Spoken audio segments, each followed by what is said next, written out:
What's going on? How you guys doing out there tonight? I hope you're having a great Friday, headed into the weekend. What I wanted to, what I'm going to talk to you guys today about is mind control, and probably not necessarily the way you're thinking. Thinking about mind control, most of the time we start thinking about hypnosis and magic, um, but I'm not gonna go there. But what I will do is start with saying that this message really is for everybody, but definitely for my black and brown people. Um, we have to understand that, in my opinion, we've been, well, because of how we view psychology, how we view counseling, things of that nature, we're quite frankly most often are kind of terrified of it. And when I'm telling people what I went to school for, or what I was going to school for, instantly changes the mood of the conversation. Um, but here's the deal: I feel like um, we've been conditioned, socialized, uh, and to some degree tricked or led astray into believing that understanding and gaining better control over our greatest tool is a bad thing, right? Studying the mind, psychology, people feel like it's a bad thing. If we don't study how our mind works, then we're kind of forfeiting control over our mind to someone who does study how the mind works. If you think about it, we are all in some way psychologists. If you've ever questioned why you did something and thought about the thought process that it took to get there, or why someone else did something, studying the mind. You are a psychologist. It's something that we have to get over, this stigma of psychology, but again, conditioned, led astray, believing that it's negative, and won't go into super detail about that right now. But what I want to talk to you about is understanding that if you do not start to invest time in understanding how your mind functions, getting in touch with your emotion, understanding that emotional intelligence is a thing, you're going to continue to put yourself at the mercy of someone else, therefore being mind controlled. I mean, only thing that can come out is what you put in. So if you're not careful about what you are putting into your mind, someone else just may be controlling it. Again, we've come to believe that understanding the mind is a bad thing because of the way it's been presented.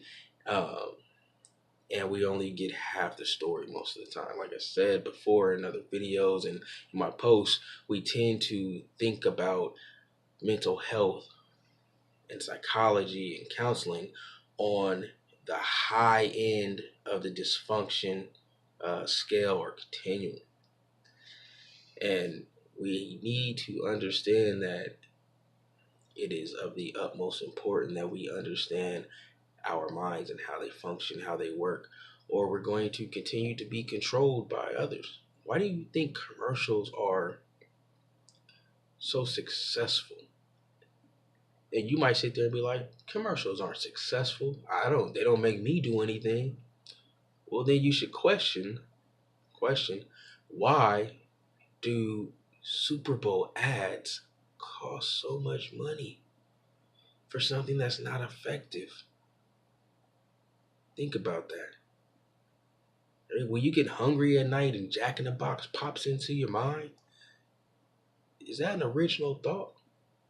You may not choose to go to Jack in the Box, but that thought pops into your mind because Jack in the Box is open late. You see the commercials, you see Jack, it's late, you're hungry, your mind grabs that first thing that comes to it, like what's open late when you're hungry, boom. Jack in the Box. Whether you decide to go or not, it's of your control. But that thought, it may just occur. So you're thinking, yeah, how'd that thought get there? It was planted. It was planted there. So you need to understand the way your mind works so that you can be detail oriented in what you put in or what you allow to be streamed continuously into your mind. Right? You can't stop everything from coming at you. But you can, just like on your Facebook feed, alter what you see a lot of. And we're not doing that enough. So again, mind control, not magic. It's just messages over time. Messages over time that repeat themselves, repeat themselves, repeat themselves.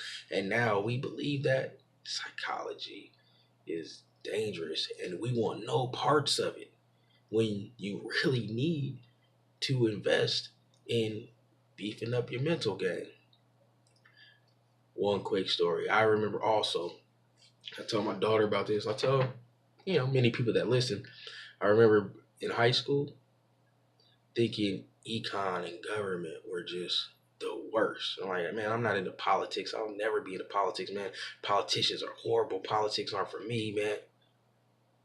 As I get older and realize life is political on every level in some way, right?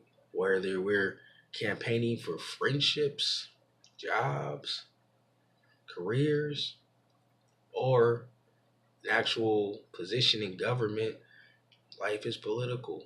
And since we have a government that affects your life, you can't really escape from the process.